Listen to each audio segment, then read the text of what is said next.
alino likambo te ata baluli kitoko lopango lokumo propriétaire kasi ya balabala eza ya moto nyonso propriété privée. Esingo ya koyeba ke bozali ebele ya kolanda biso sur Bana Bilaka TV na kati émission na bino 100% peuple o elobami na molobi na bino Normi la Colombe.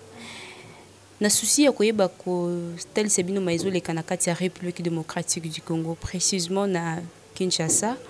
ndenga na équipe mobimba toki ya Bana Bilaka tokitaki na kati ya Zando koyeba maizo le kakuna na kati nde ba mama basite kolemba te basite koloba na kati ya micro ya Bana Bilaka TV basi kotelisa maizo le kakuna mai bazo sala bango epa ngobila première dame de la République asite kobeta CTK ngobila asite kokanga Zando te mais ngobila si kotia motu makasi akangi Zando pouvoir eza na kati ya FCC to eza na kati ya UDPS bolanda mayeba mama na bandeko bazai koloba na kati ya micro ya Bana Bilaka Judeka sokoza d'accord aussi la bango bilili 10e mois so qui tomoni acte moko ya développement Chilombo bongisa kaba bagage pour so bimantela mona Kabila Chilombo moi sina yo alobaki mama ya Zando que pas toucher sanité ba mama batika wana puisque misala ezate ngobila a démontré mobile na yo na yo que bosa beti betiket aya parti Zando akangi Zando ni ko ba Chilombo soki ozali mwana ya kondo agenti secret ozali fils adoptif te badoptaka yo te kemte botaka yo songa na makolo ya président Martin Fayulu ndima plan sorti de crise po tolongwa na situation oyo tozali na yango yango mbisi mingi na bakongomane numéro na ngai ezali 090 71 31 549 mais numéro ya WhatsApp secrétaire nanga koleka apesa numéro ya WhatsApp osala posa peso na WhatsApp c'est juste la kopesa bino bakongo tozala kotelema tozala kolamuka po tosofre ekolo Congo merci nalingi na salue bakongolais na biso bazala na katikati ya mboka nango bazala libanda ya mboka tolomi toloba tila conjoncture ya mboka na biso lolenge kani ezotambola toyebi ke conjoncture ya mboka eza mabe nsima mibu mibale po tomoni monsieur Chilombo Félix akokamba mboka sous les émotions oya kamba mboka lolenge mokonzi ya mboka kamaka mboka ye akotambusa mboka sous les émotions yango tolobi boye eke mobu lokola yo promete peuple ete ya mobu moko ya kisalo mebanda ndeko na ngai monsieur Chilombo na banza na kolongola nationalité na toza congolais et puis chaque conscience na yo ke no bokonzi oza nango eza ya yo te eutaki epa na yo eutaki epa ya peuple pete ezalaki bokonzi ya Martin Fayulu eutaki epa ya peuple topesaki mais vie ya bakoro oyo ositaki na Kabila nde esaliki ozala wana mais tozope toyagaka eyebake no mikolo etikali moke silence ya peuple elobi teke toza absent toza tellement mobile toza tellement actif mais tokotikala ntango moke lokola yo olaki biso tolobi moke no soki olingi ke olonga kati na bomumbu oza na yango na mese Kabila Hippolyte zwa plan ya sortie de crise ya président Eli Martin Fayulu Madidi tiango na mesa mpe salela yango condition eza ya simple kolibere oka yango wana yango tolobi eke biso peuple toya derrière les visionnaires aigle oyo tobenga ye Pongo Martin Fayulu Madidi oyo atikali actif mpe atikali déterminé peuple baya toujours derrière ye tolobi eke non tokolitika yo te président Martin tikala mobile biso peuple toya derrière yo kochange position te na passe na bozangi toza elongo na yo d'ailleurs oza Pongo abona derrière mosika lokolo boni Martin Fayulu aza aigle mpe Pongo yango toyebisi monsieur Chilombo eke plan bopropose yo na mobali na yo monsieur Kabila Hippolyte mwana Marceline eke boglisse encore baélection na 2023 biso peuple totia liso likolo ya liso élection ya 2023 mpe esalema mbala oyo tolobi eke ya lokola mbala oyo tokoleka 2018 te mbala oyo soki tovote Martin Fayulu comme il faut loko tovotaka ye na 2018 na 90% biso peuple mbala oyo tovote na 99% mais totala esika bino na mobali na bosala lisusu mascara na bino poke boconfisque encore pouvoir ya peuple mbala oyo tolobi nde mbala oyo toza liso likolo ya liso tokosede ata soki moke te toza déterminé ba diaspora bino boza de loin boyebake boza bakongolais boza bapaya na mboka wana mais makila na bino za wana kata Congo bo soutenir biso de près comme de loin na moyen nyoso bo bo soutenir biso di moyen na biso WhatsApp so mbozo yango yo 097 066 41 08 na répéter 097 066 41 08 moi les numéro na biso par WhatsApp so bolingo so biso ko contacter biso yango na soutenir biso moralement na nyoso moyen tout matériel financier tous la soutien à Bino. Vraiment, tous actifs derrière le président Eli Martin Fayulu. Nous souhaitons mon kako soir. Merci beaucoup. Bonjour Ndeko. Bonjour maman journaliste. Point de vue par rapport à la situation politique que tu veux quand même. Point de vue c'est-à-dire qu'on a un problème quand on a problème où que Mboka c'était un problème il y a l'élection 2018. Comme l'élection 2018 et les gars comme à la montée. Il y a un obstacle, il y a un problème, il y a un autre il y a un point de vue pour ça. Mais c'est tout le monde qui est politique à Congo, va pousser à la pembeni. Il y a un président élu par Tefoli dit on a content de Cambote pour sortir de crise. Et c'est le seul moyen pour que Colombo la vie sur la situation politique autour de nous. C'est ça on a sur maman.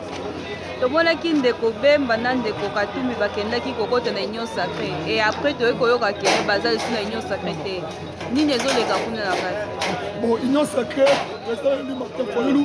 alobaki ete ezali deuxième semi ya FCC cash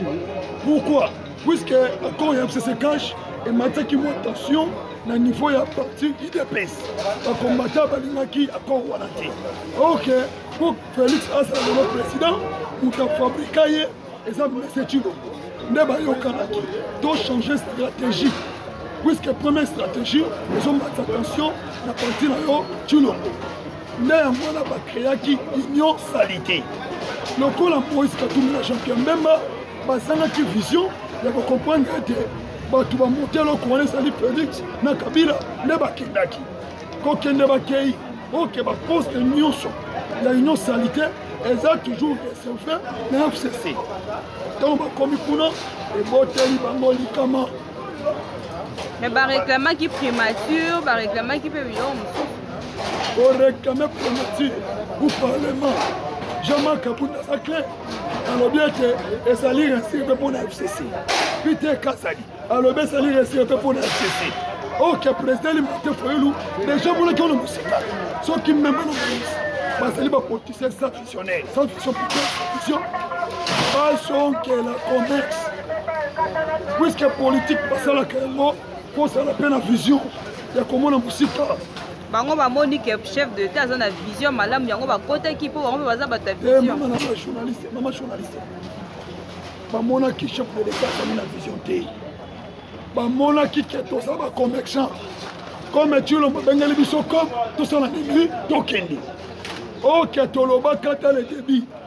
L'accord ya FCC cash. Oyo nyonso ko poussa na pembeni ya Félix a komi kabiliste. Est-ce que bayo kakate?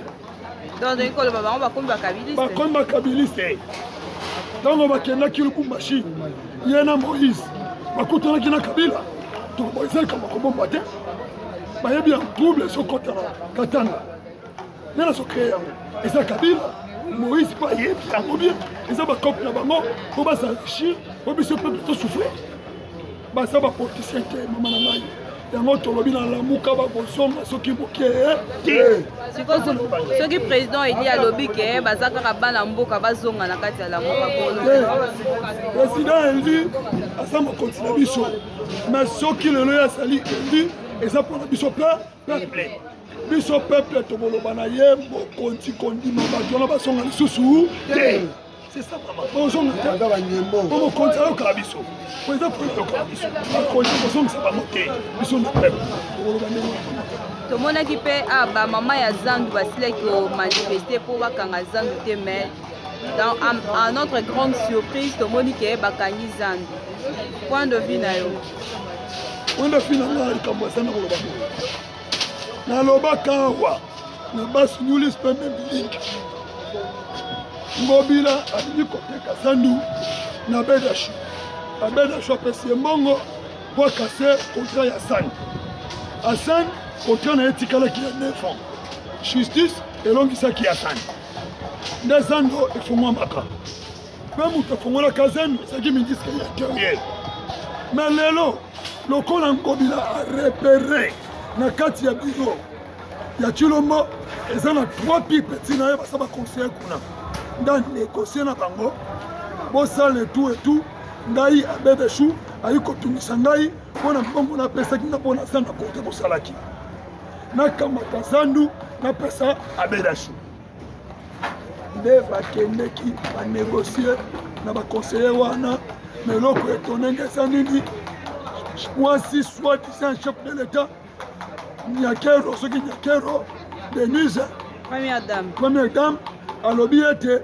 zandu ekangama te bamama basonga puisque misala eza te bapapa bakota basala po misala eza te me ngobila boyi kobeir maloba ya première dame elingi koloba ete seke présidence wana ezali présidence moko eti ya étiquette mama Sando Ngobila azo respecté Félix te azo respecté même moi si na ye te c'est ça le problème c'est la dictature ya Kabila jusque là dictature ya Kabila ça continue toujours Mwana mboka insécurité na est ya République démocratique du Congo chaque jour ba mama bandeko baleki na biso bazokufa et là on il faut tout ça là pour insécurité si la kuna pour l'insécurité ça c'est dans ce plan sortie de crise ya makeko ni mali to chala mesa insécurité kuna aussi sur côté plan de sortie de crise ya président Eli est insécurité aussi na et aussi la puisque ba pélayable to ba projet to ba idée et ça na kati ya plan wana quel wana sali quel commercial Kabila na créer ba quel wana wana komisa ba minerais nde ba kotisi pe mesetu lo mona cop nde ba kele so continuer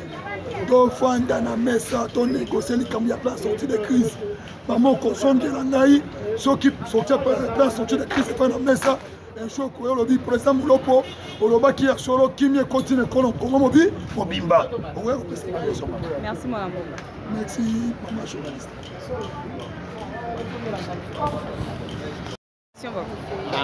en tout cas bonjour madame la journaliste ngai préoccupation na ngai eza mibale premièrement eza ya zando ndenge bakangi madame nazoyebisa yo kokanga zandi en raison ya assainissement c'est bien mais il faut ezala na ba manière na ba méthode tozolobela likambo ya zando puisque un bon nombre ya bato bazobikela na zando wana kokanga yango boyekeno sans limite date limite eza malamu te ezopesa pasi mingi na mabota likambo oyo etali fulu par exemple est-ce que kozwa mituka babene wana oyo elongolaka bafulo bapoubele mpo bakebwaka yango na bisika oyo babongisi mpo salite ezala esengeli kaka bakanga zando baconseiller oyo bazosala na présidence baza wapi mosala na bango eza nini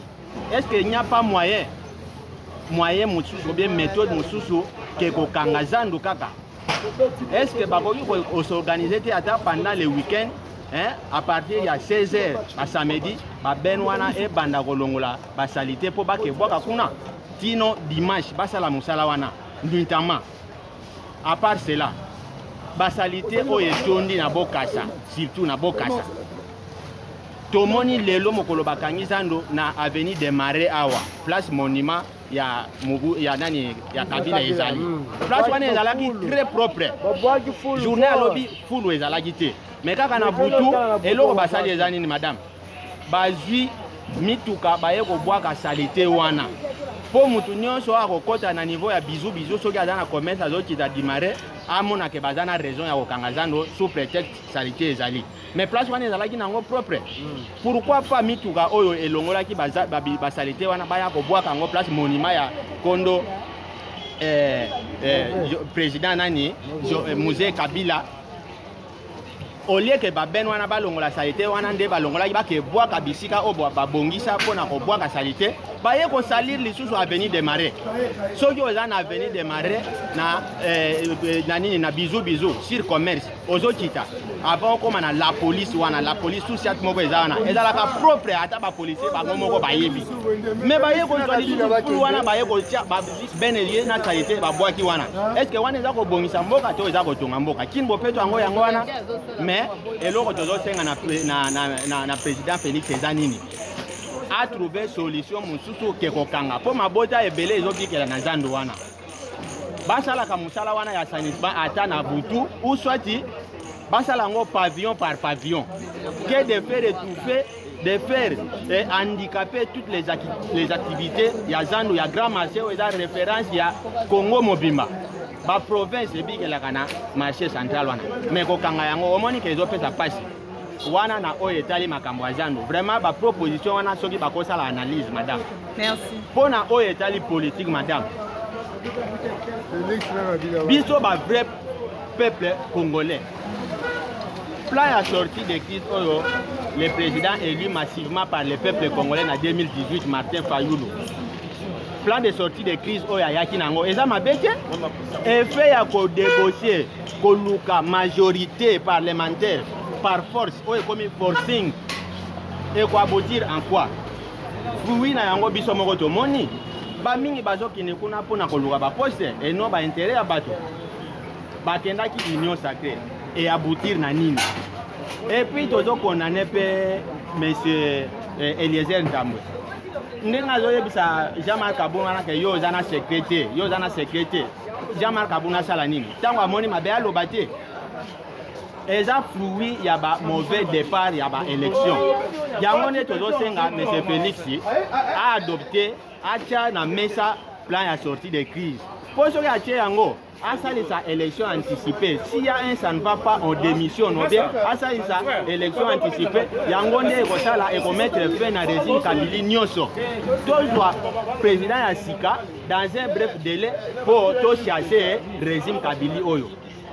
soki asali lolenge wana te madame tokowana kosala kaka pasi na kati ya Congo or na nzela maponomi nde bazwaka majorité eloko tokosenga ye yango wana. Merci. Union sacrée na enyebotini union sacrée wana eboti lokese na koba biloko wana baliaka mbote enyo lobani mama elinko lobake kwa boutir na eloko moko te tokozela yango te tozosepela mpe na yango te ekobota eloko te kaka bato oyo aboyaki wana ke baza nome par Kabila kaka bango wana baye lisusu eloko nini bazosala tozonokoma makasi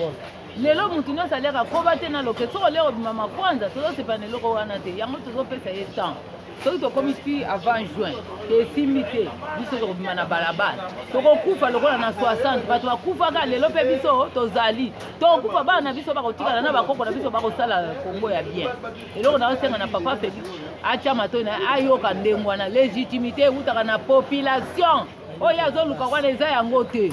Merci. Eloko ezosala ngai pasi na motema po te biso bana mikie tokomi na kati ya politique na ntango ya kala na ntango ya Mobutu est-ce que biso ba jeune tokoteki na kati ya politique biso bana mikie kotala nga boye naza mwana mukie me ngai lelo nakomi na kati ya politique kolanda ndeko oyo asi koloba wana na kati ya mikro ya bana bilaka aza mwana moke me lelo mikotisi na kati ya politique mpona nini nakoti na kati ya politique ya mboka na biso pasi ezali na mboka eloko malongo ezosalema te situation malongo eza te na mboka misala eza te rien ne marche na kati ya République démocratique du Congo botela motema mabe ya ngobila oza motema mabe papa oyo nini yo na population fulu oyo ezalaki na kati ya Rwakading yo memi yango oye nango ntina kati esika bamama batekaka osuki kaka wana te kotia fulu osi kolanda biso na manduki oteli biso ba FARDC oteli biso ba PEM oteli biso ba police pona nini pona kobengana biso kaka tokota na kati ya zandu te na ngai mopanzi sango basi kolanda nga babambi ngai libanga ni azabo likolo ezosala nga pasi jude ka adorateur tila biso adoration ya fulu oyo ngobila siko bwakela biso na kati ya zandu.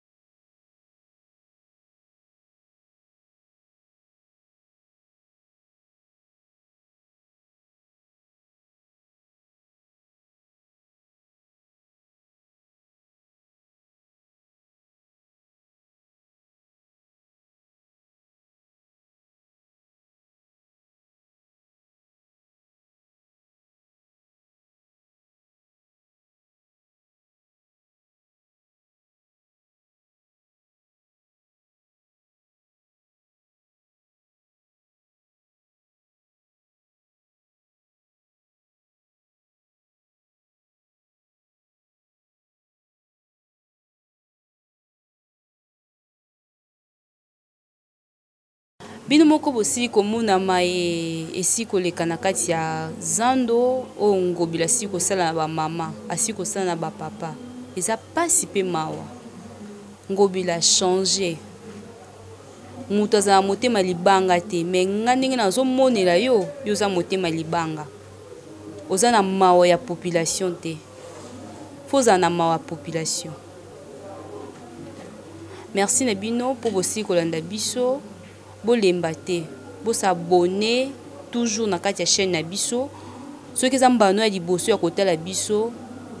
s'abonner, liker et partager. Bo partager mingi ba émission na biso po makambo ya sike koza a na kati ya 100% peuple. Émission oyo e pona kolobela bino vérité. E kotel se bino maezo le kana kati ya République démocratique du Congo, surtout mingi na kati ya ville ya province ya Kinshasa. Toko tambola toko kenda ba masina na ba kingasa na suka kuna pona koyeba toujours population zo vivre ndenge nini. Anga na komina nga na suka avanda kabwana bino bota maezo sala susu pasi mingi na kati ya motema ba député na ba sénateur nini leka na kati ya République démocratique du Congo na bamboka mususu bambongo wana bazomatela ba pepo fele wana bange bazongo batiango bapesa bana bazongisa bana na kelasi batinda mbongo wana na Équateur kuna bake kotonga ba ban po bana wana batanga malamu me bango basepeli bakenda bango pepo fele ba réclamer 12 millions yango bapesi bango ale bakesu su pepo fele lelo léopard et poli po bango bamemeli nde léopard malédiction po elo monte ba bongisa elo ba vanda nanu batala mai nini bakoki kozwa stratégie ni bakoki kozwa po population et vivre bien bango ba préférer ba kende nini ba ke kotala ndembo ngo ba bengisi bino ba bino sentiment ko mata pepo to nini ba journaliste ba siko lela journaliste ngonga kutno lo bani journaliste RTNC Radio Nationale ba siko lela bongonga na koloba nini eza pasi pe mawa tata molobele ekolo ya mboka mbongo ngo kaka boy yo moko ba voyage ba député na ba sénateur ba voyage toko kende wapi toko suka soki biso toko makaboti ya biso pe ba avion ofele biso pe toko makako ko voyage ofele na komi na ngana suka to kabwana ngobila liloba na ngana ya suka eza boy nana financer yo zando po okoma ko benga na batata na ba mama babana na bango bako babenga na bango na bandako bazo futela bako motenga na libanda po yo opesa bango bandako na financer zando to zongo lomba ya sima oyebisa biso nana financer zando. Merci na yo mtozaki na sima bilili adorateur Judeka. Merci na yo pe coordonnateur Mundele Dacosta. Merci na équipe Mobimba OEC ya Bana Bilaka TV. Merci na yo sans oublier joyeux anniversaire à toi Suzy Mbobo na koki ko kende boité 100% ya ko souhaiter un joyeux anniversaire, plein de bonnes choses à toi ma chérie, sois bénie. Tokuta mbala sima.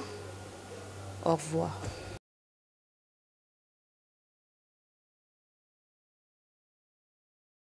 alino likambo te ata baluli kitoko lopango lokumu a propriétaire kasi ya balabala eza ya moto nyonso propriété privée.